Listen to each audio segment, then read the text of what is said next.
records. Smell the cover, read all the verses. Tell me about your favorites on vinyl and vision.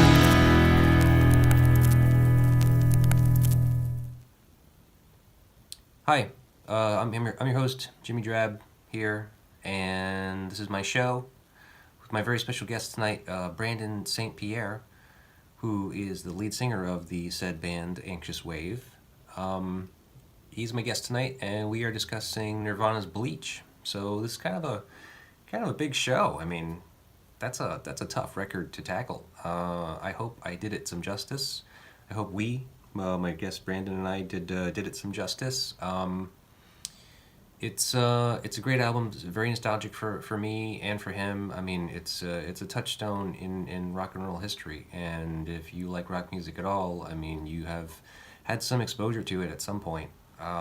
What your opinion may be on it is up to you.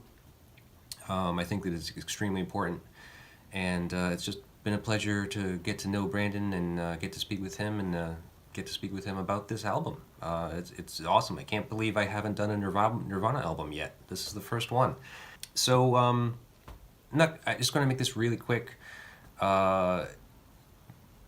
Anxious Wave is a fairly new band, and I got turned on to them, and I'll share in the show how I actually even got to know about the band and Brandon, and it's fairly unique, I think, and it's very fun.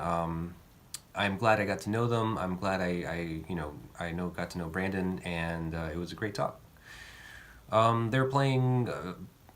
Happy Veterans Day, by the way. It's Thursday at this time that you may be listening to this, and if you are listening to this on Thursday, then that means tomorrow, November 12th, is Friday. Anxious Wave will be playing their last show in the city, in Providence, for the year at the News Cafe with four other bands. I'm not going to be able to remember all of their names, so I'm not going to go ahead and attempt, but it's a great bill. Brendan mentions it in the conversation, and he mentions the other bands that are going to be on the bill. So if you have some time and you're looking for something to do on Friday, that's a great option, and I will also personally try to be there myself. I probably will be there. I'll probably make it. Don't hold me to it. I don't make promises. So they have a new album coming out. The time, the availability date is to be determined. The vinyl record is being held up along with just about everybody else's releases this year. So no sure time on that, but it is coming, and the new album will be released by Nefarious Industries, which is excellent. It's awesome. I'm glad that they found a good and great company to put out the record for them, because it's going to be good. I'm sure it will be. In the meantime, you can listen to other music by Anxious Wave through their Bandcamp. The link will be provided through the show notes.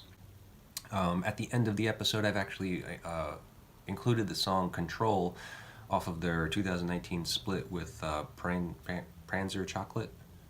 Did I say that right? I hope I said that right. Song called Control. Brandon mentions it at the end of the episode as kind of being a song that was very influenced by Nirvana, and so I gave it a listen. I was just like, yeah, I hear that. So I figured I'd share that with all of you as well if you stick around to the end.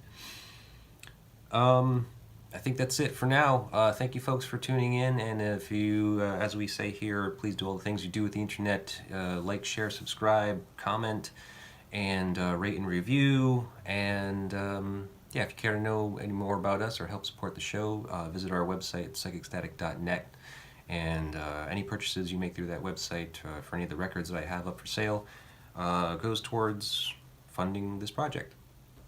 Oh yeah, they have a video for the single Complex Needs, which if you're watching the video, maybe you can check out a little bit of it right here. Obviously you want to go to the link, which we will provide you in the show notes, and then that way you can watch the entire video, and it's the whole thing, and listen to the music while it's playing. And it's a great video. It was made by a previous guest, Brandon Paris Sanchez, and his company Monster Makeup Productions. And just look at it. It's crazy. It's great. It's such a good job, such a good video. Thank you, folks. Enjoy the show. Talk soon. But for now, I guess just say hi and nice to meet you. Yeah, nice to meet you too. Nice I'm to meet you too. surprised. I'm surprised we didn't meet at the Scurvy Dog parking lot I show. know. I know. Well, there was quite a few people there. Yeah, Right, it's right. easy to get lost in the sea. I was Um, camped. I was camped out. I was actually hoping you might just come over and say hi because because obviously we were in touch, and I was just like, I want to talk to that guy. I want to definitely get yeah, to know yeah, him. for sure. Yeah. Did we like cross paths or anything? No, because I was just behind my table. I was there, setting up merch for Psychic Static and the Hammer Party. Oh, you had a table there. That's why. That's Yeah, why. I yeah, didn't even realize that. yeah. So I wasn't really milling about. I wasn't, schmoozing. I was just Sure, sitting. I was gotcha. sitting. Gotcha. Right. All right. So that makes sense then, because I was schmoozing. Yeah, And- yeah, man. Hey, man, you gotta take every opportunity, right?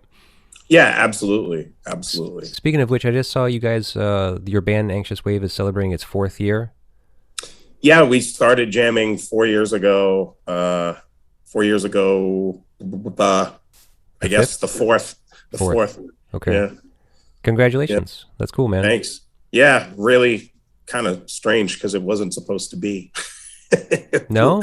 How No, I so? mean, I swore off music for a bit.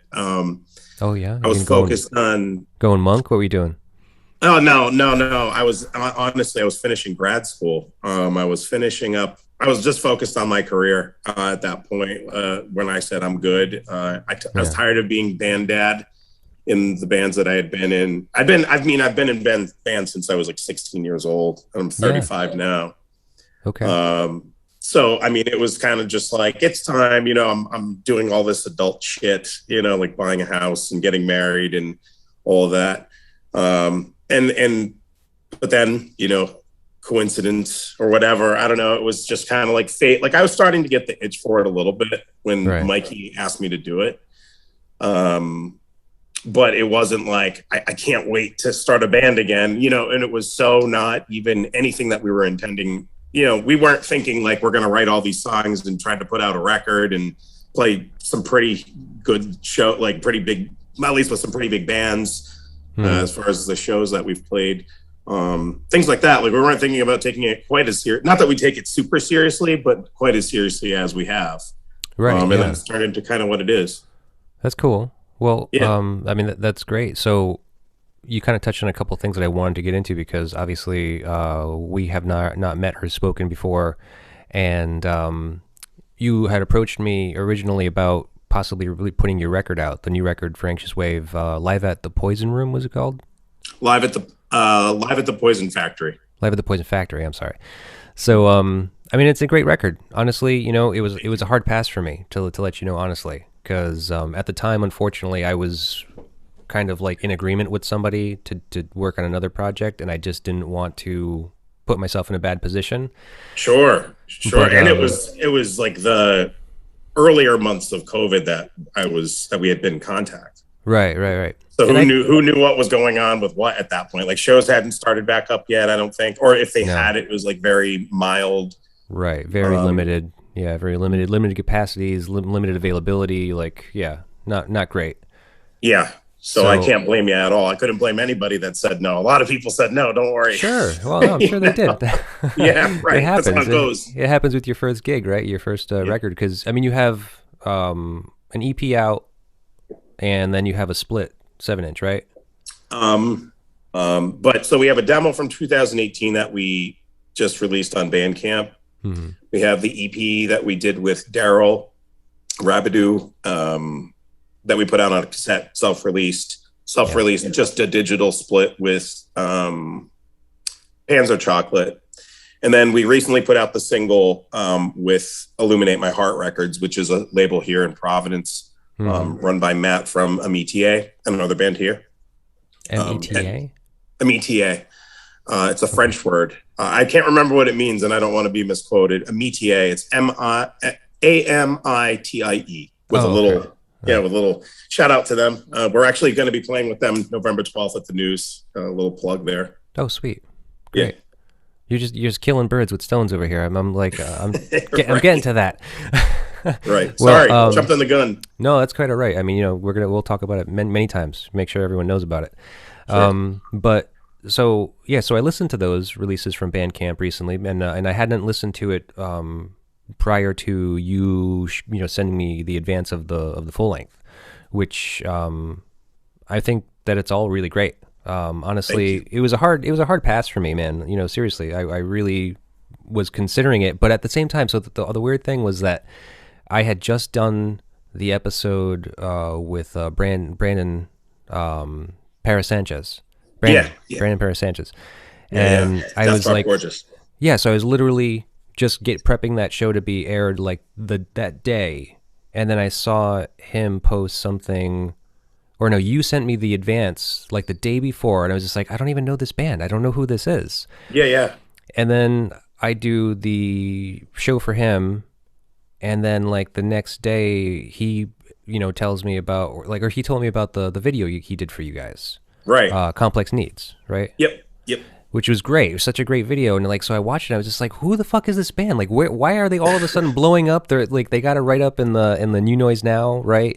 Yeah. About the video, and now the video is on Fangoria. So I was just like, where the fuck are these guys coming from? Like all of a sudden, I mean, I'm not the most in tuned with the scene, but I mean, I tend to be a little proud of like knowing a little bit of what's happening. Sure. So that's why it was all very surprising to me, like because I was just like, man, I mean, like it's great to be given the opportunity to even be offered like to a record to put out, and then to have it be by a cool band and like a good band, and that's like you guys are young, but you're obviously like doing the thing and doing it well. Thank you very much. Yeah, no problem.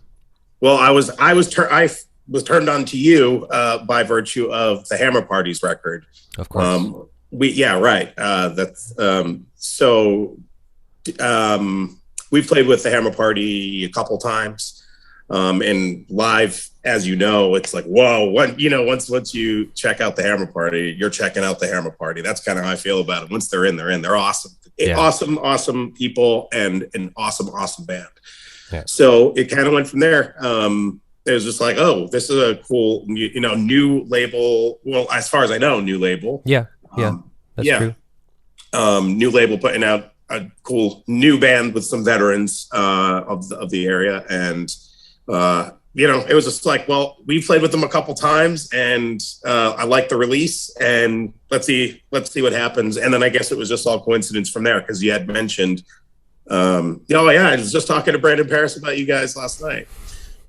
So yeah, everything I guess happens for a reason and lines up however it lines up, and you never know what the future holds. So no.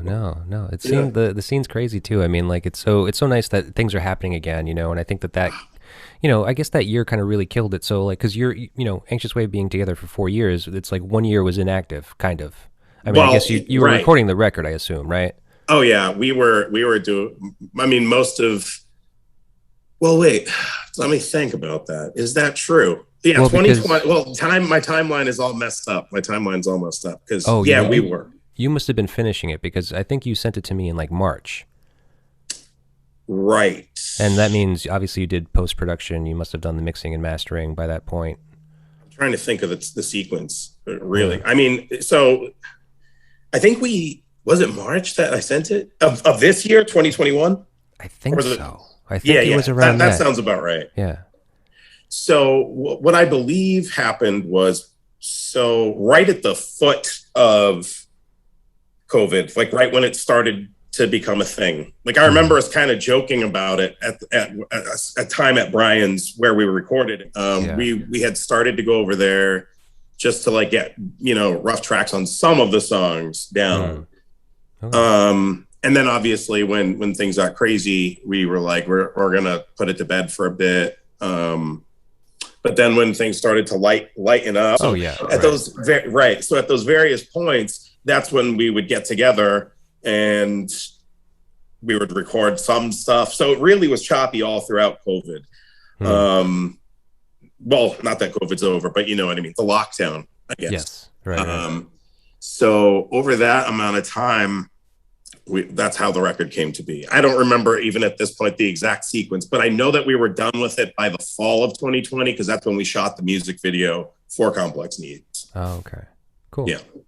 Wow. So yeah, he turned that around pretty quick then for you guys. That video. Oh yeah, he did. So good. Those guys.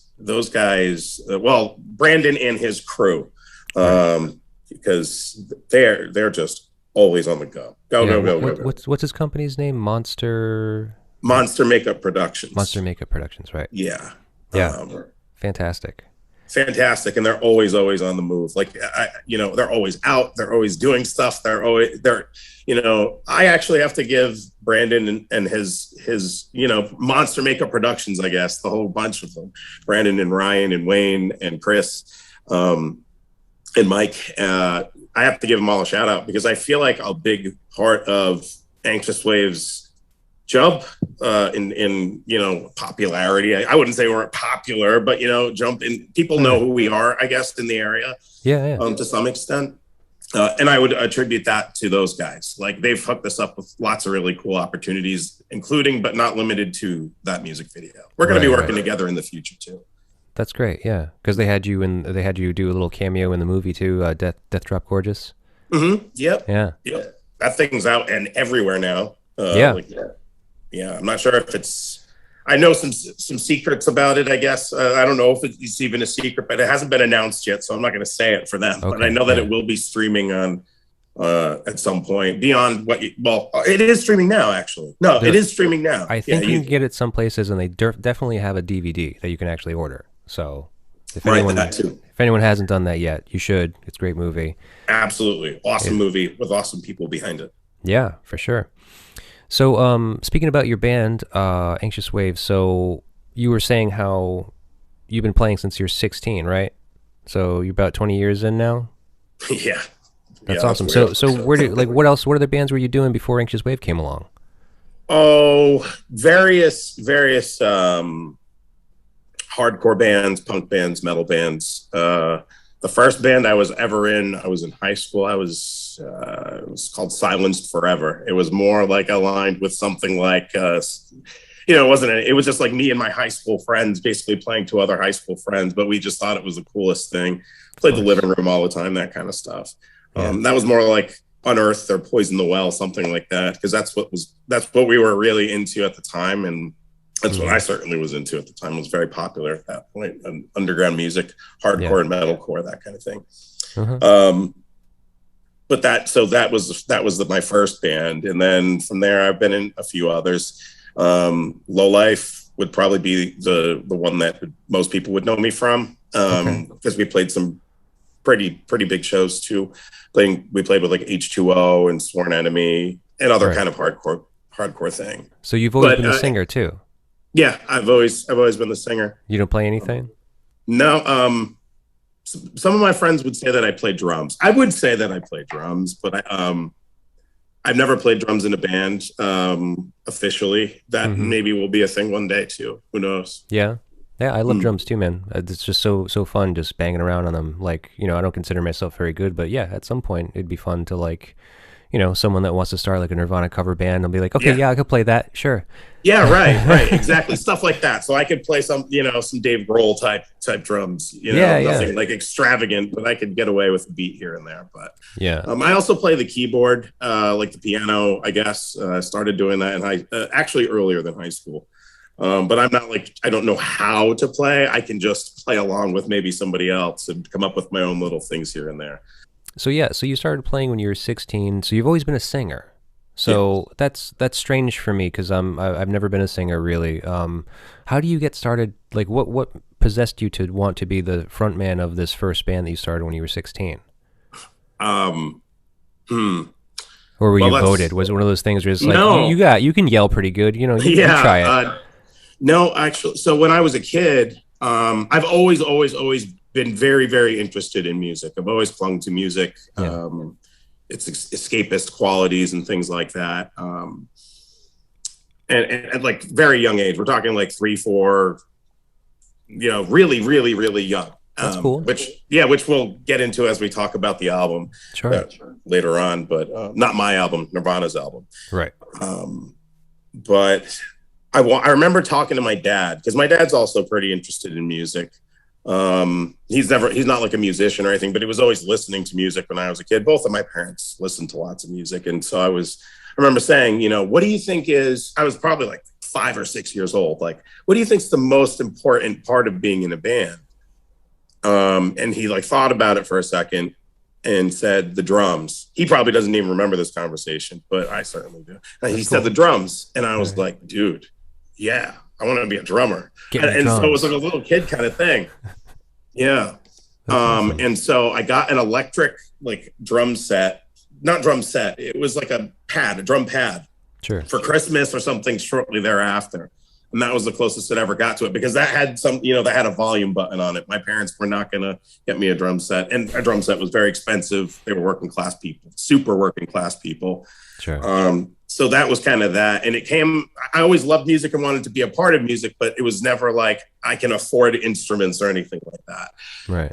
Or have the space, growing up in apartments and things like that. Eventually, you have a friend who has a basement or somebody that with a space, but that was years later. So if it was up to me, I probably would have been a drummer since that age or something, but it worked out the way it worked out. But by virtue of just being interested in music and never actually like playing an instrument, I always just hung out with musicians and had friends that all had guitars. And I tried guitar a couple times, dude. I just don't have the hands for it or something. I don't know. Like, I can't do that. So that's not in the cards. So I just hung out with musicians, and my best friend since I was 9 or 10 years old, he started playing guitar when we were like young teenagers, 12 or 13, I think. And he was in a band, and it was cool, got to go to his shows and see that. And then that band broke up, and another band broke up after that. And then eventually it was like, hey man, why don't we start a band together? And that's kind of how it started. Because what other skill do I have besides, well, I can yell. So it went from there. And that was just kind of how it was. It wasn't like I picked, I can't wait to sing in a band or anything. Like, just learn to get good at it, I guess. I don't know. Right. So you were saying that life stuff happened and you took a break and you didn't think you were going to get back into a band. Like, what happened? Or like what was going on? Just going back to school? So I was working on my MSW. I'm a clinical social worker. It's perfect. It's the career aligned with punk rock as far as I'm concerned. It's about the eradication of poverty. So I'm a clinical social worker, and it was just too much at the time. And then I kind of just like faded out of it for a bit, just, focusing on my career and getting things going that way. All the anti-punk stuff, buying a house, buying a new car. I think you got to destroy it from the inside. You got to like get in there. You got to like get successful. Like, actually, you know what? That is actually a very sincere comment I'm thinking about right now, because I actually had this conversation with my wife, because she's kind of like an anarchist in a way. A lot of like, heavy opinions. Not like she wants to jam them down your throat, but she's very, very headset in some of these things. And like, I tell her all the time, just like, look, what kind of change do you think you're really going to make? Like, do you know how you really make a change? You have to like literally. You have to play the game a little bit. Well, yeah, it's either storm the castle, right, and potentially martyr yourself, or it's destroy it from the inside. You have to become extremely powerful in one way or another, whether it be your voice or your finances, and fund and speak towards those things that you want to change. And only as a major influencer, and I hate using that word because I don't like the connotation of it, but I mean, like, as a person of stature, people will stand behind you, and people will fight for your cause if they believe in you, So I mean, I think that unfortunately that those are the two options we have. Yeah, I clearly agree, because that's the route I chose, and honestly, college was never even a thing I wanted to do in my life. I had no desire to go to college. I had no desire to, earlier on in my life, I just wanted to just work a job and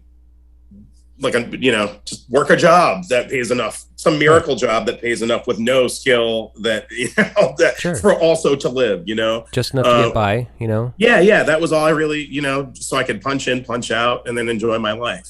Right. But I quickly realized that kind of job didn't exist anymore, because I was coming of age in the well, I was born into mill, the Pawtucket Mill City kind of thing, and my family was all mill workers at the end of that whole thing. Right. So basically, everybody's a high school dropout, and that I kind of grew up with, and things like that. So there was no intention culturally. It's kind of the culture of poverty. Sure. Kind of caught up with me in years later, right? Like no one goes to college in my circle, so I'm not going to go to college. So I'm just going to try to work some job. But those mill jobs, the union jobs, they didn't exist by the year 2004 to 2005, when I was trying to find that work. Right. Life went on. I found a job that, squeaked by. And then at 23, I found myself moving into my mom's basement. And I was like, I have to make some sort of a change in my life, or this will be the rest of my life. And no, not 23. I was a little younger than that, maybe like 22. But I didn't want to be living in my mom's basement anymore, for sure. So I was like, I got to do something different. And I decided to go to CCRI. It's a big, long-winded story because I was just like, I was going to get an associate's degree and hopefully that would help. But then I found social work and it was like, holy shit, this explains everything ever, about me and where I'm from and who I'm from, and all of it explains so much about myself. And I was like, this is why it is, and I have to make some changes, and this is the only way I know how. And I guess that's kind of where it all ended up, where if I have to punch 40 hours a week doing something to fund my fun shit, like being in a band and my tremendous book collection behind me and that I live in, I have to do something. Might as well do something that I can give a damn about. And that's what I've been doing. Yeah. I mean, and it's not wrong to try to, make better yourself and put yourself in a position where you don't have to struggle. Because I mean, I'm still struggling. I'm actually not college educated. I am doing, the work gig, and it's not fucking fun, man.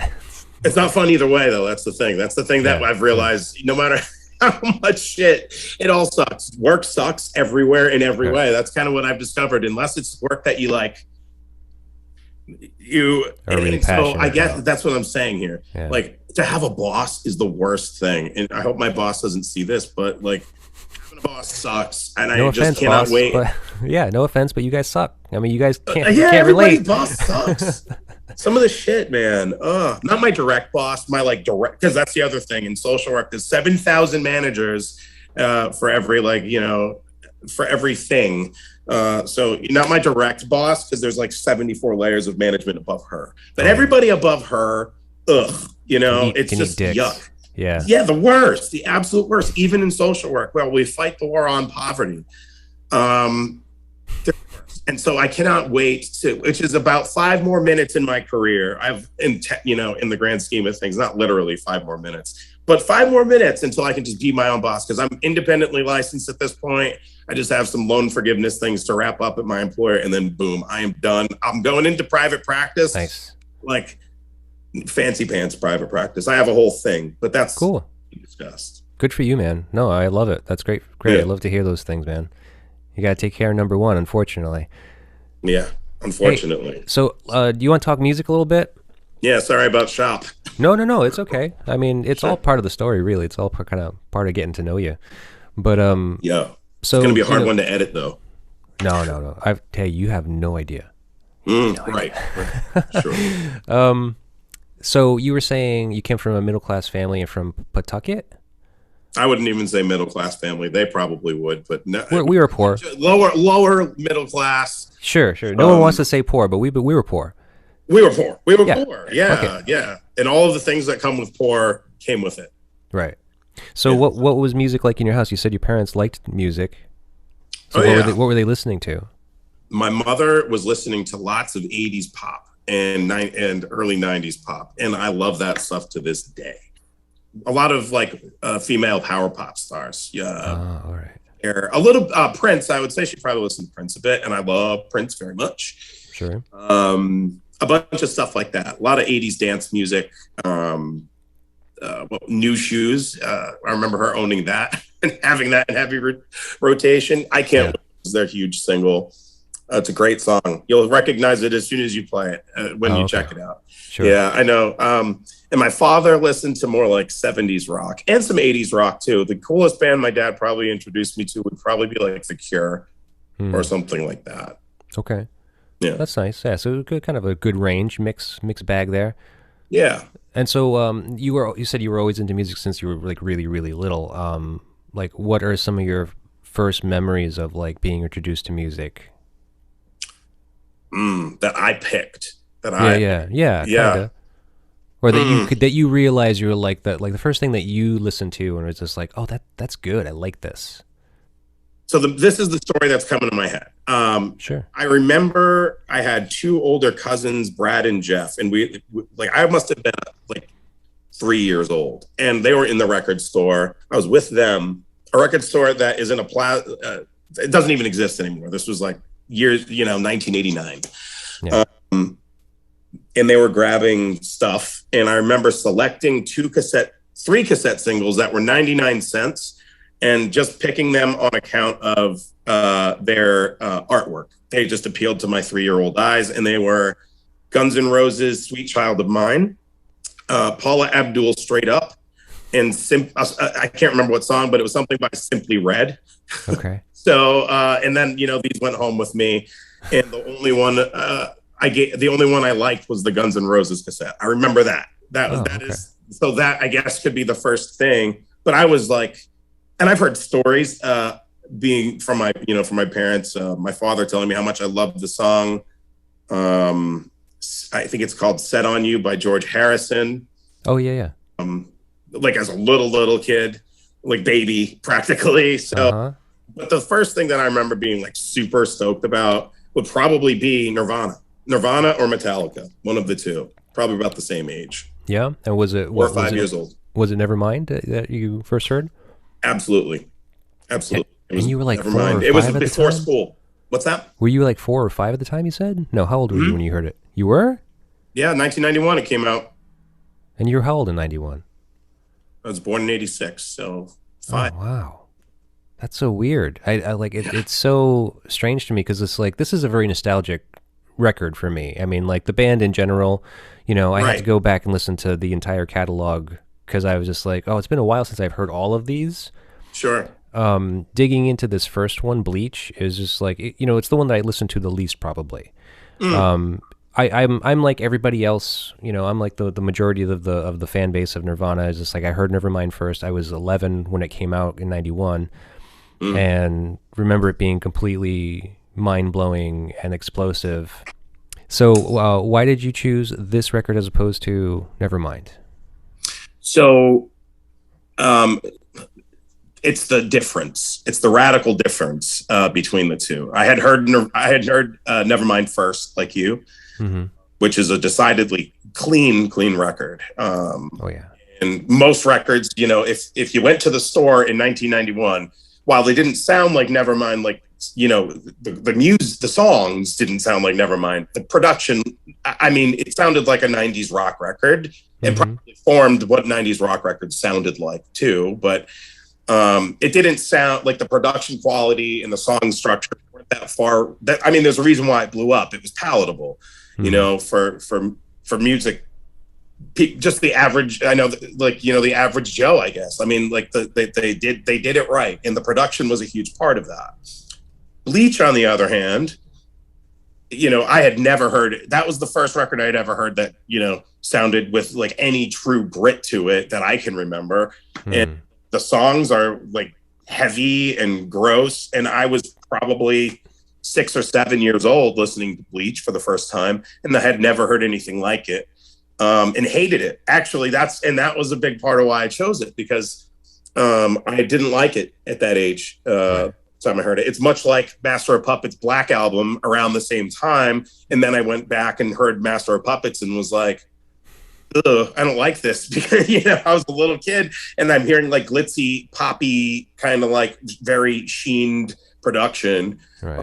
And that's what my ears wanted. And then to hear kind of like, not to say that Master of Puppets isn't very produced, but the song structure is just wildly different. You have to think about that. And I guess that's the same thing with Bleach and Nevermind. And why I chose it is because it really opened the doors to me accepting heavy music at all. like hearing a down-tuned guitar and like, just shrieking in a microphone, because that happens on Bleach, and I'd never heard anything like that before. So it's really, truly, you asked me, what's a gateway record? It really, truly is. It was like probably the first true record with like screaming vocals on it I ever listened to. Yeah. So yeah, because you said you listened to this when you were around 6 or 7. Yeah. Never mind, you were around 5. So yeah, a year later, getting into this one. So when maybe was even it? maybe eight even. Sure. Well, so then so obviously you're a Nirvana fan. You go on the rest of your life kind of listening to Nirvana. You get In Utero and Incesticide and all that shit.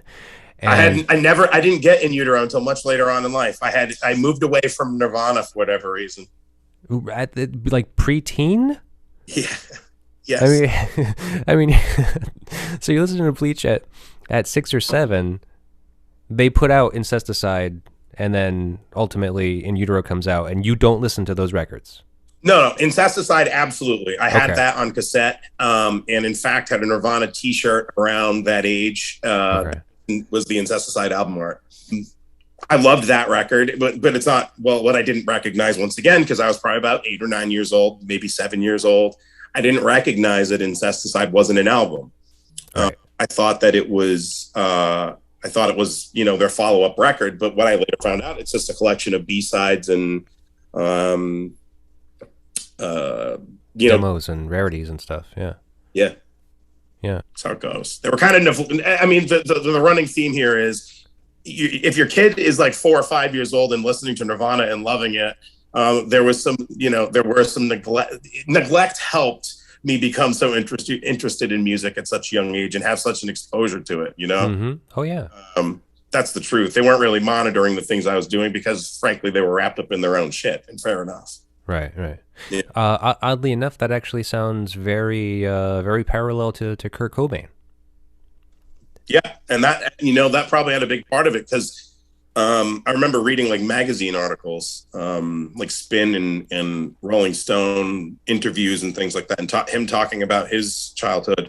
Maybe there was, I probably didn't process it that way as a kid, but there was maybe from some part of me subconsciously or something that clung to that. This is a guy who came from something similar and did something really, well, at that time appeared to be really cool. Unfortunately, that was, before his untimely suicide. Right.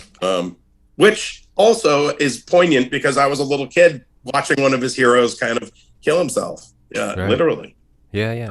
I remember that very clearly too. Almost like I remember 9/11 or something. Like a little kid getting home and turning my TV on and finding out that Kurt Cobain died, and I was just totally bummed. Oh yeah. This has been a bummer of a week for me, man.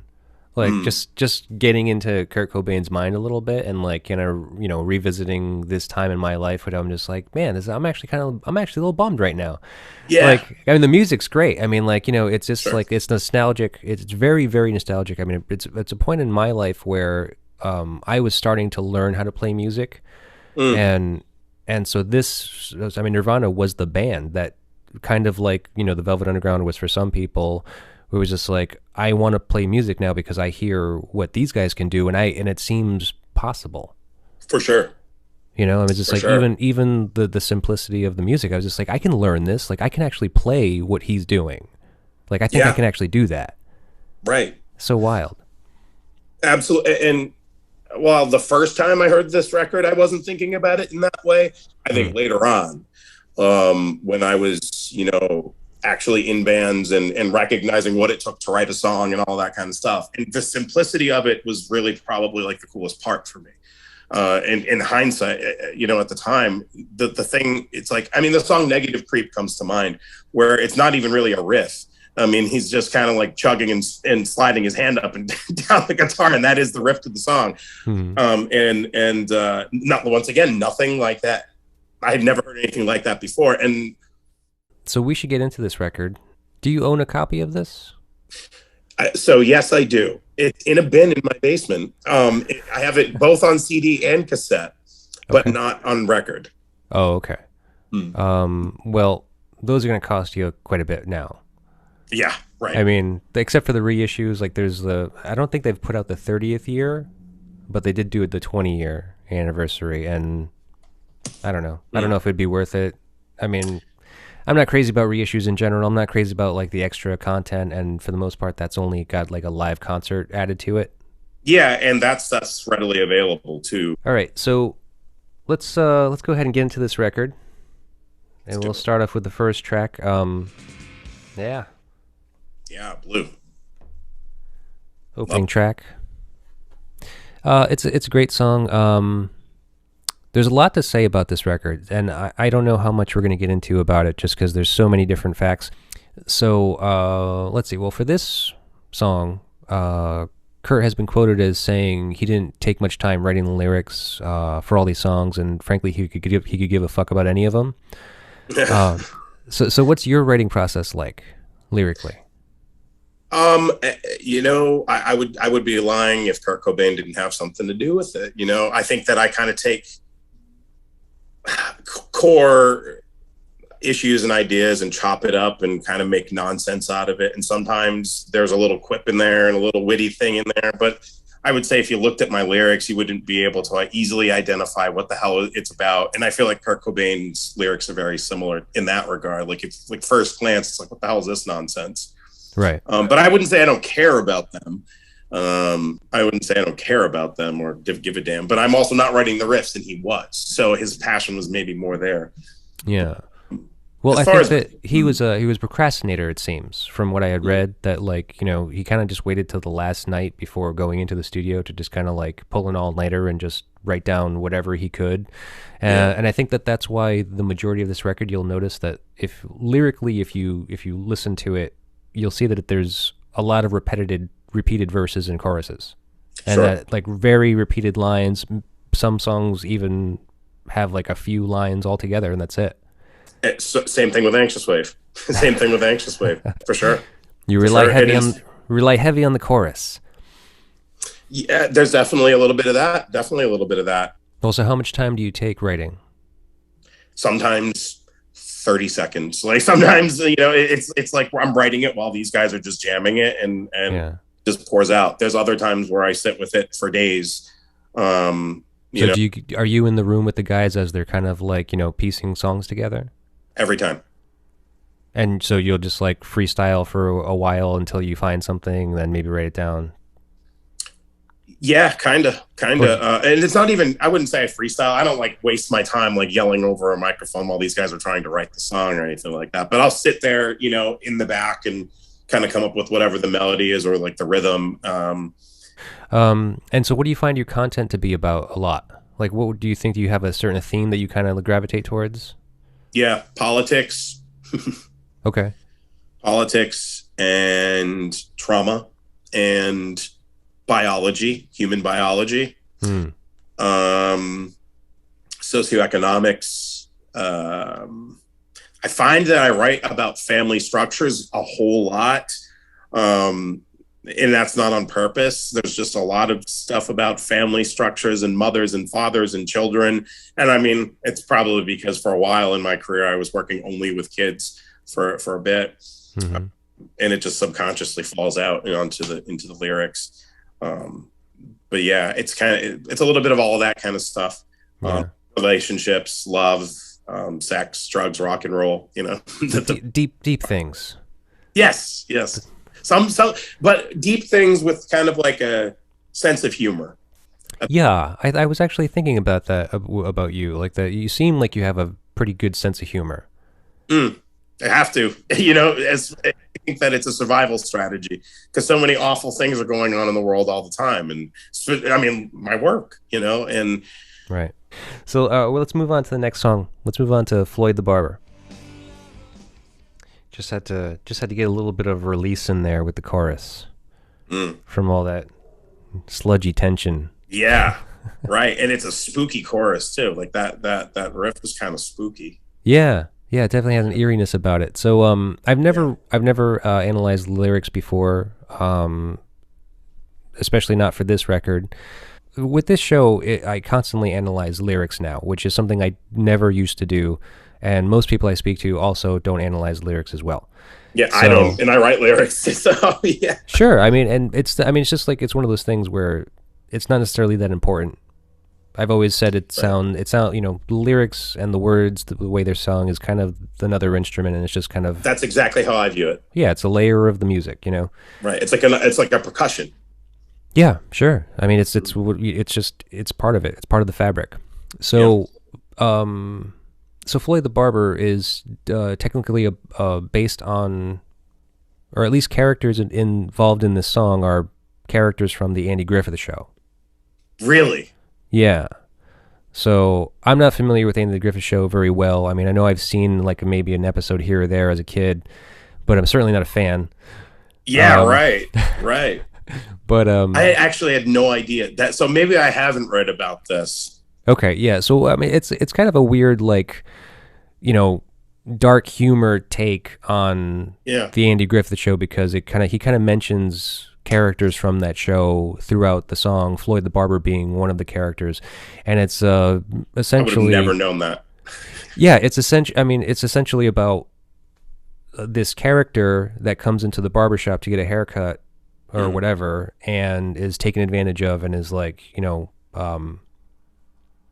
I guess like sexually assaulted. And so that's the part I get that it's about. I just didn't know it was involving characters from the Andy Griffith Show. Yeah. He mentions Opie and Aunt B in the song. Yeah. But I thought they were like, I guess that's probably, the trauma of Kurt Cobain's life leads us to believe that all of the songs that are about trauma are about his traumas or people he knew or something. But here it's hopefully make-believe trauma that occurred with the cast and crew of Andy Griffith's show. Right.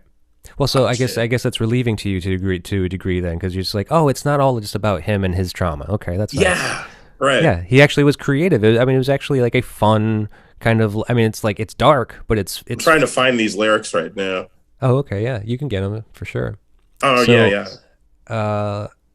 Let's see. As dark and creepy as this song may seem, I can't help but to think that it's probably the best lyrical piece on the album. Oh, really? Well, because it's funny, because he never states who's in the chair. It's just like I guess he's singing from the perspective of this person coming into the barbershop. So Floyd lures him in, says, you got hair on your chin, like, let me clean you up.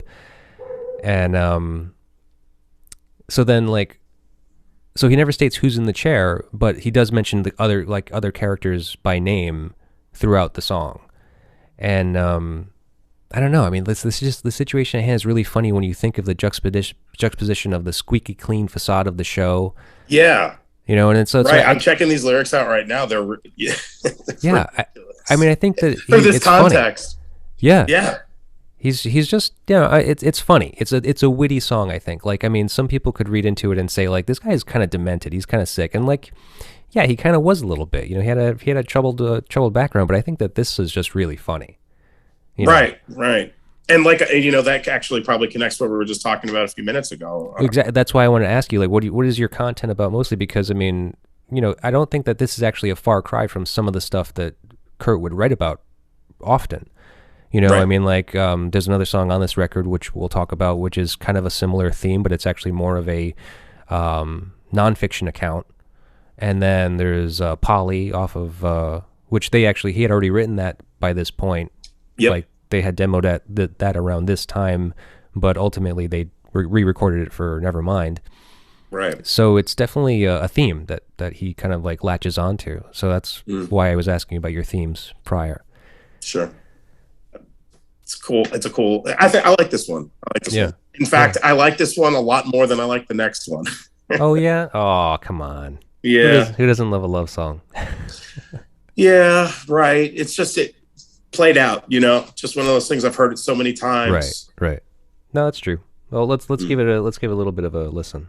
Sure.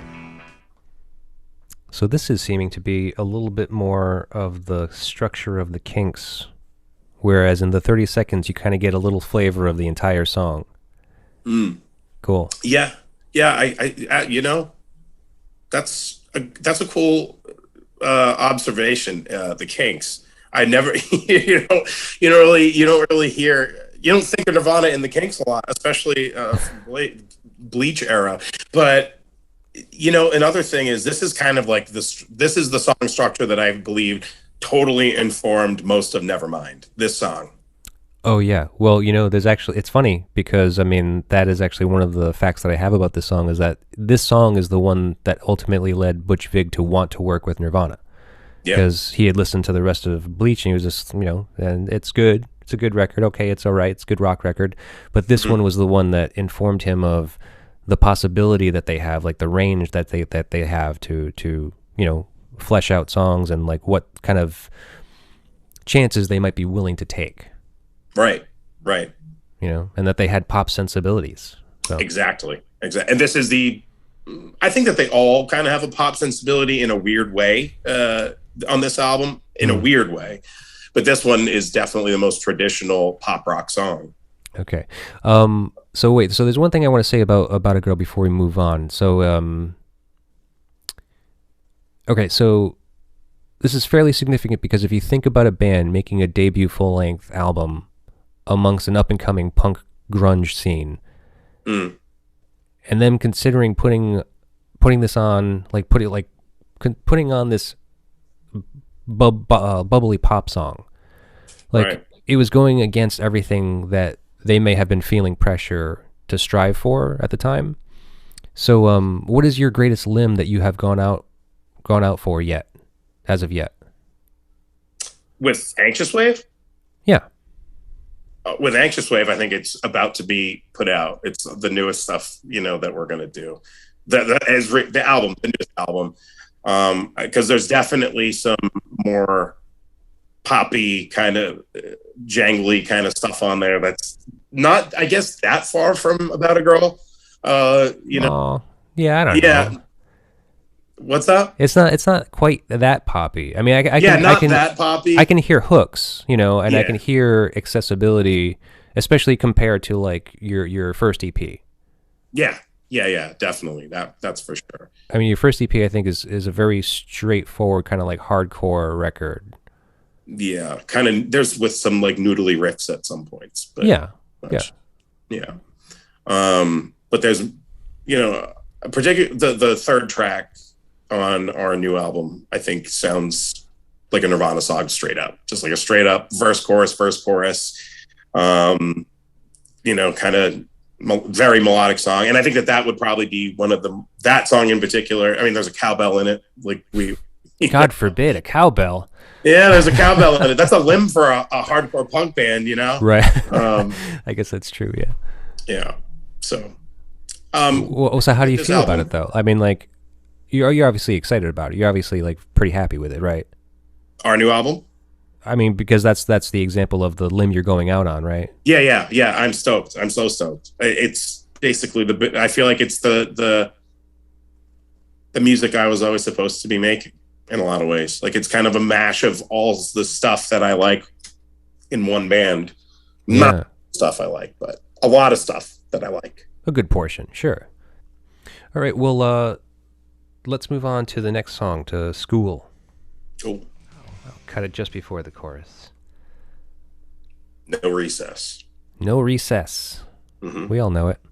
Right. So this song is pretty cut and dry, pretty easy. This is actually the song where there's literally like 4 lines, I think. Yeah, there's not much to this one, that's for sure. Right. So now what I heard in the research for this album is that this song was actually written kind of in satire.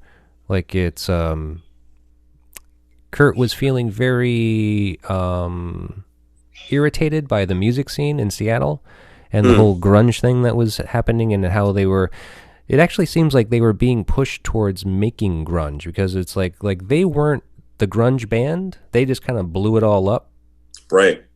I guess, Sub Pop was kind of like coming up. They had a few acts under their belt, and some of them that were obviously major grunge acts, Mudhoney, Soundgarden specifically. Right. So they kind of like wanted Nirvana to be this grunge band, and Kurt was really feeling a little hesitant about it. So School is actually a metaphor for the music scene. We're in high school again. Yeah, because he had such a hard time in school, and he would actually had written a note to Dale Crover, I believe, just being like, it feels like I'm in fucking high school again. Yeah. The music scenes can be like that sometimes. Right. Well, how do you feel about our local scene? It has its woes, but it's a wonderful scene. I love Providence so much. Really. I mean, I think particularly right now and maybe it's through the rosy red glasses of post-COVID or something, but I feel like shows are just, every show I've gone to or played since the pandemic, since things reopen, has been great.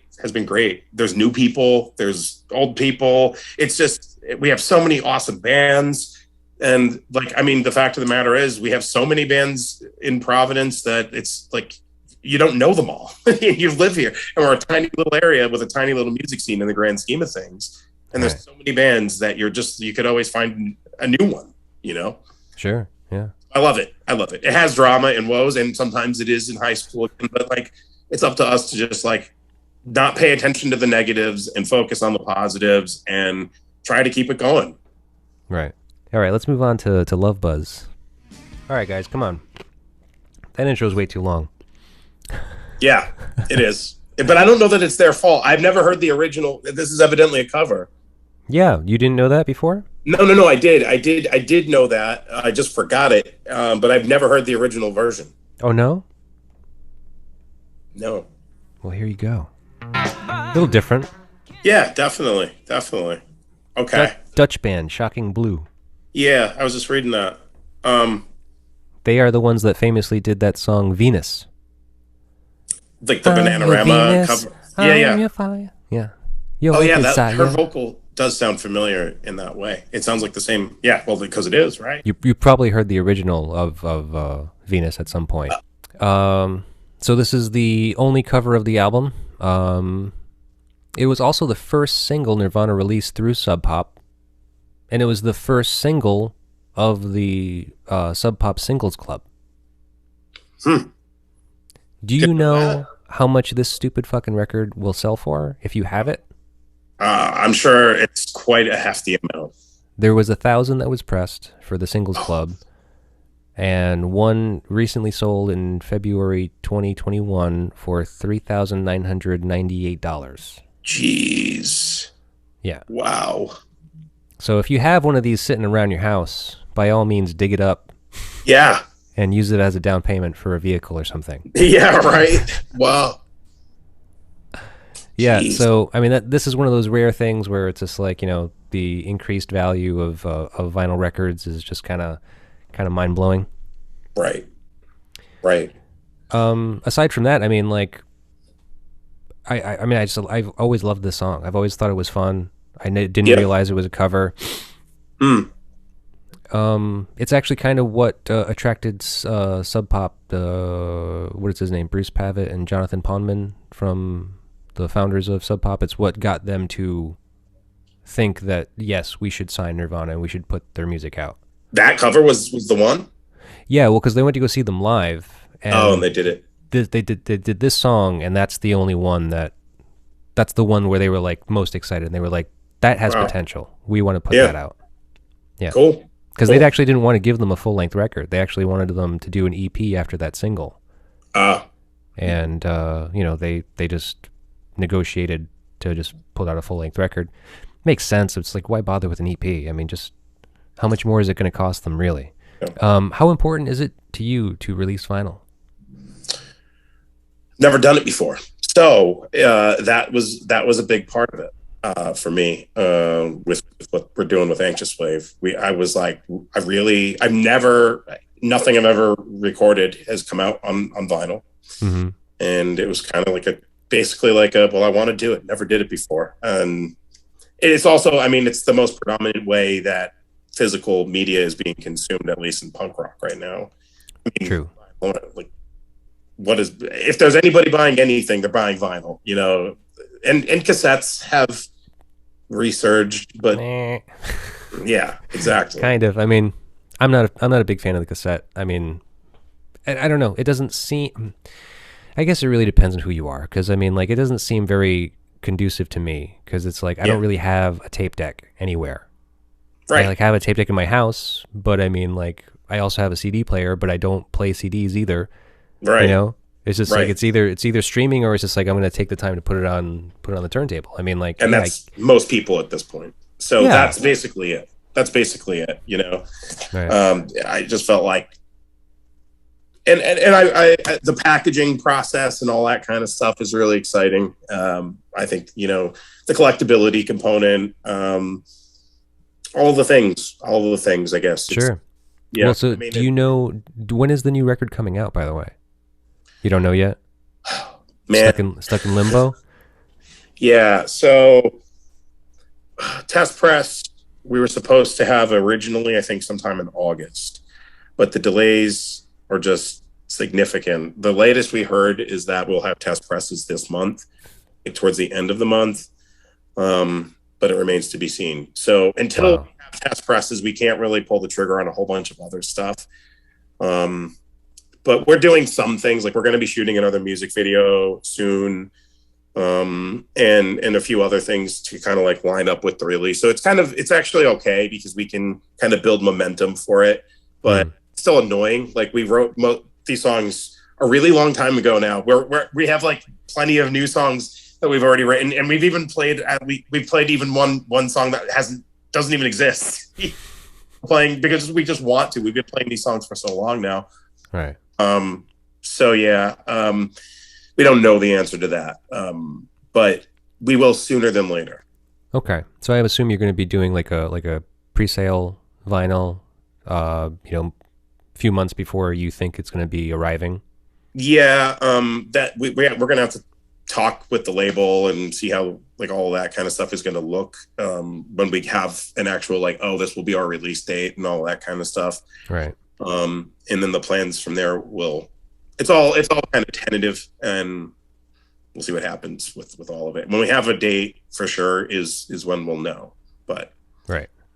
All right, man. Well, let's move on. We're gonna do Paper Cuts next. Man, you want to talk about creepy? Yeah, this is a good one. Creepy one. This one, I'm looking at the lyrics right now. It reads like a horror novel. Yeah, well, it's based on nonfiction. Right. So, yeah, the song was written about a story in a local paper about a family that locked their kids up in their attic. Jeez.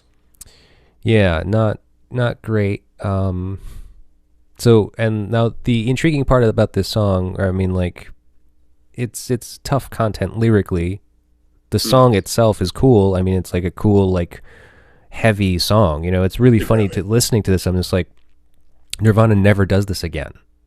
Like, they never get as heavy as this record. Like, some of the moments on this record are just like so kind of like on the verge of metal. Yeah. Right. You know? Right. Yeah. For sure. It's like sludgy. Yeah. Yeah. Lots of sludge. Lots of just chugging. Chunk, chunk, chunk, chunk, chunk, chunk, chunk, chunk. So what is it that you like? I mean, you're a horror movie fan. Huge horror movie fan. Huge horror in general. Another thing I grew up with, started very, very young. Actually, I have a pile. So as I said earlier, this is where I was practicing. I have horror novels that from in between clients, you know, stuff just like chintzy horror novels that I was reading. And it's stuff like this that I think of, actually. Like, his writing style in this is kind of very literary, and it reminds me of something I've read in a horror novel. But it's not really like the lyrics or anything like that. It's just kind of like it's a really intense, heavy song. And if you're not paying it, and it sounds creepy. He's a killer writer as far as being able to evoke atmosphere. Right. This song sounds like some scary ass shit, and then you read the lyrics, and it's some scary ass shit. Yes. Point made. Well, so it's funny. So then we go on to the next song, which is Negative Creep. I've always loved that song. Killer song. This is one of my favorites on the album, for sure. Mine too. Yeah. I love the riffs in the song. The non-riff that is the bass, you know, the verse, and then that kind of like twangy guitar, the chorus is really cool. I just love this song. The lyrics are kind of hilarious, Yeah. and very, very repetitive, and nonsensical on the surface. I don't know. You seem like you've dug pretty deep on these. Yeah, and I was actually, when I first started doing the research, and I saw that Kurt really didn't care for these lyrics. That he didn't really seem like he put a lot of time or effort into them, and he personally had said that they didn't really mean anything to him. I was thinking like, okay, I gotta stay away from the lyrics because like there there's not a lot of them. There's not a lot of them, and they're very repetitive. And I think Kurt has always been kind of considered as a nonsensical writer, which is not true necessarily. Right. But this album, I think it's fair to kind of say that about his work, because I mean it's fairly early for him. It's still a new process. He's Right. new to writing. But this song, from what I've heard, this song is like a simplistic take of Kurt being down on himself and considering himself negative. Like it's kind of like a self-reflection that he's this negative creep. Do you consider yourself negative? Absolutely, at times, and anybody that knows me well would agree. In fact, I feel like I'm a negative creep myself at times in my life. But and I guess that looking at it through this kind of humorous lens and poking fun at myself, I can vibe with that with Kurt. I think that makes a lot of sense. Right. Once again, it's like, while it's uncomfortable to view yourself or have other people view you as negative, it's a reality. We're all negative sometimes. And we're all negative in public sometimes, so we would be perceived as a negative creep. I think it's funny. I think it's funny that, that it's kind of, I'm a negative creep and I'm stoned. I know what that's like, Kurt. Yeah, right. Well, so you say you can be, you have your moments. It's like, but positivity is also just as important, and you realize that. Absolutely. So how do you keep positive? Music. Music is the biggest way. Screaming about your negativities. Yeah, for me, well, then also the positive side of it is just the community piece. There's so many wonderful people involved in our local scene that I love to see and hang out with, and intelligent people and like-minded people that are writing killer music, and it's just exciting. And that part of it is always, that's very positive. I think that there's a best case scenario in Providence. There's a certain air of working together and teamwork that, really, it's one hand washes the other, and that stuff is all really positive. But to just have a place to ventilate the negative and do whatever you really want with the negative, it kind of flips the negative into a positive. You can take your shittiness of life and into a song that you can get a bunch of people dancing to or jumping around and knowing the words to, whatever it is. That's positive. Now it's positive. It's something that got a room full of people together, that's always, even if you're singing the most bummery shit, it's still something that people came together to. It's like a shared bond, unspoken bond. And that in itself is a really positive thing. Yeah, it's cool. Yeah, I actually didn't think of it that way, but that makes some pretty good sense. Yeah. Huh. This is another thing about this album. In many times in recording, engineers or produce whatever, the guy behind the board is asked, what do you guys want your record to sound like? And over and over and over again, I have said that I want my record to sound like Bleach. There are so many the sounds that they were able to get on this album. I love some of the sound. I love the way the guitar sounds so much on this album. So what would those engineers say to you when you tell them you want it to sound like Bleach? Generally met with excitement and absolutely, yeah, let's do that. Let's try to aim for that. But it's the other thing about it is that I think it was kind of like lightning in a bottle almost. Like it was a happy accident that the record came out the way that it came out and sounds the way that it sounds. Mm-hmm. And there aren't a whole lot of records that sound exactly like it. Yeah, none really. I mean, Nirvana was very unique. That's why they're so influential. They're Right. Everyone wanted to sound like them afterwards. Well, right. I mean, it takes the sensibility, the most enjoyable parts, in my opinion, of a little bit of everything and mash. It's a little bit punk, it's a little bit metal, it's a little bit pop, and a little like folky and at points and indie at points. It's an interesting band. I'm glad that you said that, because it's one thing I actually kind of wanted to touch on, and I think maybe we can just close out on this. Sure. Was that, so we live in Rhode Island.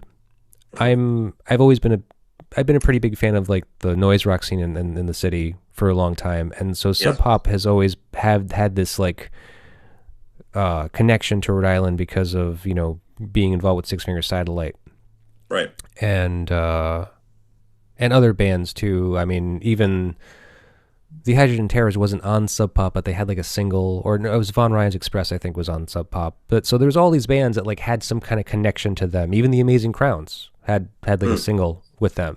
But even then, it was just like, I mean, I spoke to Jay Ryan, and even he said how, when they were originally approached by Sub Pop, I mean, he thought that they were a weird label. It's just like, they're like this weird mixed bag. They kind of have all these strange bands that kind of don't seem like they make a lot of sense. Oh, like Combustible Edison, that's another one, Rhode Island band.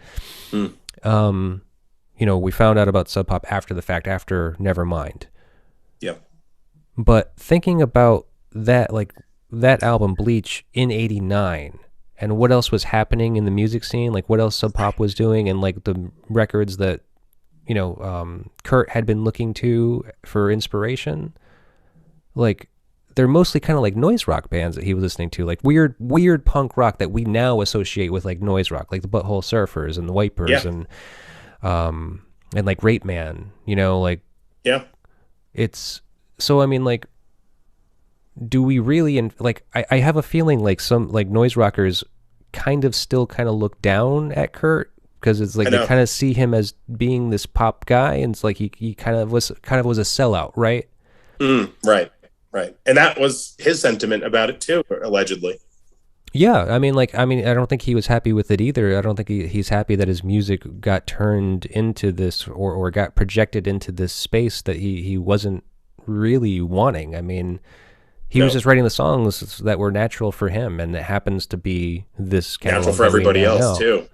Yeah. But I feel like this was the basis and the beginnings of noise rock. I would agree.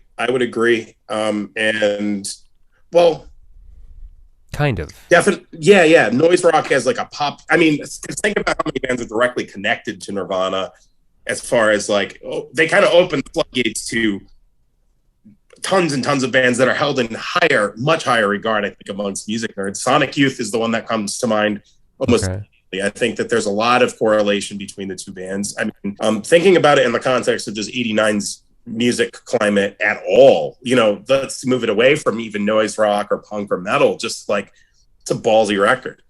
Yeah. But that's what those guys were doing. I mean, like anything on the Sub Pop catalog at that time, it's all ballsy music. It's all music that now we can kind of digest kind of pretty easily. Like if I were to show my kids like any of those records by like Mudhoney or Soundgarden, they'd be like, okay, yeah, it's rock and roll music. Yeah, okay, I get it. I don't like it. Yeah, right. But us, like, thinking about when we were kids and thinking about, living in that era, it's just like, that was kind of mind-blowing stuff. Yeah, right. That was like the precipice of this new style of Anybody music. Can do it. Anybody can do it. Like, average, everyday guys are just going to, you don't have to look like you're in Motley Crue to be a rock star. Right. Or to play music. Like, I mean, the image... Popular rock music prior to Nirvana was Poison. Yeah, hair metal stuff like crap. Yeah. Singing about girls, singing about partying. Yeah, nothing abstract at all about it. It was all kind of spoon-fed to you. Or personal. Nothing personal, nothing abstract, nothing poetic. No. And then this was basically like emotions on the sleeve kind of thing. From regular ass looking dudes that you'd run into at the mall in 1992 or something. Right. It's flipped it on its head, and I don't think that it ever. Nah, that's not true. I don't think it ever flipped back, but It did. Kind of is, yeah. Yeah. Like the popular mainstream music now is actually more like the 80s pop music that we grew up with as kids. So the weird part is that Nirvana kind of like started a whole new music trend. I mean, and like I don't think everyone's going to agree with that statement wholeheartedly, because they'll say like, well, if they were a punk band, then they weren't the first punk band. No. True, but they made it accessible is the thing. Yeah. So what is going to be the next weird style of music that is either too underground now, or will there be a completely, like almost a completely new kind of genre of music that will hit the mainstream? I've heard from music friends through the years that they feel as though we've already written and done everything we can do. I know that's a tough one, man. Yeah. It's tough to think that way. I mean, I don't necessarily think that way, but I do think that this is where the terms, post whatever comes, post rock, post hardcore, post this, post punk, post whatever, because basically what happens after a new sound becomes is it gets filtered through 1,000 different lenses, and then it kind of becomes somebody else's. Like, isn't that what Nirvana is, right? Mm-hmm. Like, while it is its own sound and nothing really sounds like it, there are many, many bands that influence Nirvana and then just kind of like amalgamation it all together into what Nirvana sounds like. And also, what those three, what the band was a 4-piece at certain points too. But just whatever the musicians involved kind of, these are my 10 favorite bands and my 10 favorite bands and my 10 favorite bands. And this is what it sounds like. And it happened to sound like Nirvana. Basically, the lightning in a bottle statement kind of it holds true here too, because I think that's what we're waiting on. Another band that takes, my 10, your 10, and your 10, and your 10, and it is this new, fresh thing that's kind of just reborn from whatever. Yeah, so we just have to wait for whatever that's going to be next. Just something that's going to come. Yeah. But we've been waiting a real long time, so that's the part that's the glass half full. Like, what has happened since grunge that has really had such a profound effect? And are we even in a music consumption climate where something like grunge can happen? Yeah, I don't know. Someone's got to do the scourging, but I don't know. I feel like record labels, and understandably so, particularly big record labels that would be scouting out and act like Nirvana in the present day, they're not going to take a chance. Like, for David Geffen to be like, Nirvana, yeah, like that, nothing like that's going to happen like, there's no money to really be made in the record industry, unless you're repressing Nirvana. Yeah, so, or Fleetwood Mac, yeah. Or Fleetwood Mac, right, because they sell it at like the checkout lane at Starbucks. So much of it. It's crazy. Yeah, but we're up against a lot of shit to get another grunge is basically my sentiment. Yeah. It's just funny. It's just weird to think about it. Just like, where is it going to come from? What's the next thing going to be? It's going to be weird to see, and it'll be fun, I think. Yeah. I hope it is. Maybe it's grunge part 2. Probably. I don't know. Could be. Yeah, something weird. I don't know. Yeah. Well, so aside from the record coming out and the show on Saturday, is there anything else that we have not touched on? I'm sorry, I said Saturday. It's Friday, the 12th. Friday the 12th. That's my fault. Yeah. Friday the 12th at the News Cafe, Anxious Wave, Passion Play, Alley Trash, a band from Worcester called I Know a Ghost, and a Métier. It's mostly all Providence bands. It's $5, so it's priced like it's 1992.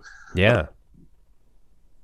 Downtown Pawtucket, News Cafe. It's going to be a fun time. If anybody that is catching this, and this goes up before the 12th.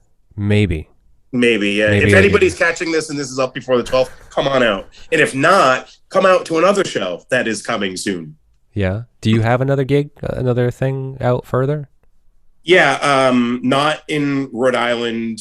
That's been announced yet, but this can be everyone's sneak peek. We're playing at dusk January 7th. It's a special lineup that I kind of put together myself because it's also my birthday show. Oh, cool. Yeah, but that'll be announced soon. Okay. Well, so January 7th, that's another good date to look forward to, at least.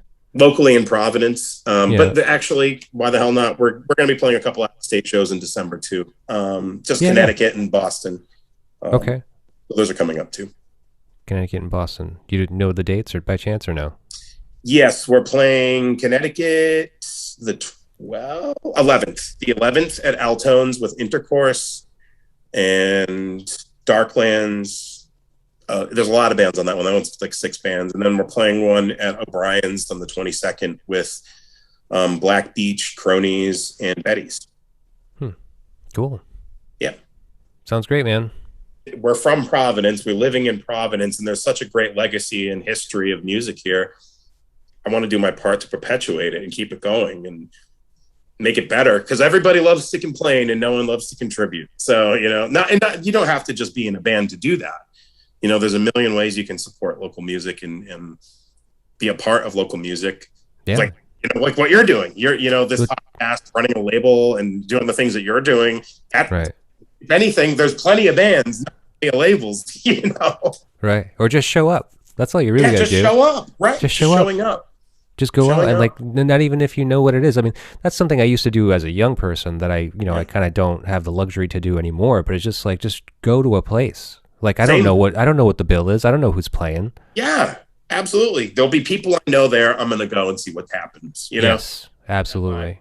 As a kid, and like, that's another thing to be so grateful for, that we live in a place where at just about any given time, whether, you know, there's been points in my 20 plus years of going to shows where it's like, you know, sometimes it's better than others, but the other end of that is any point and time, just about any night of the week, you could find live music.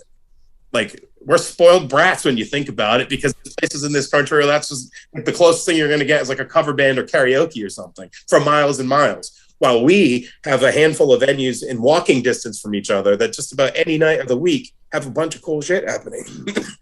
It's really Yeah, it's true. Yeah, I guess we do take advantage of that. I haven't really even processed that. Yeah, it's a cool thing. We're lucky to be here, and well, at least that's how I feel about it.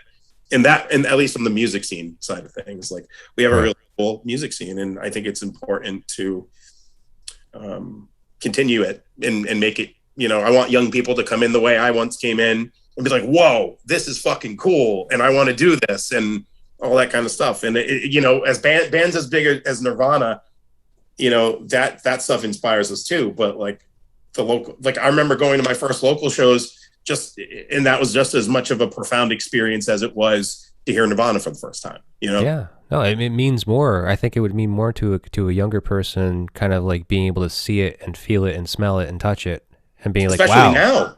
Especially now. Yeah.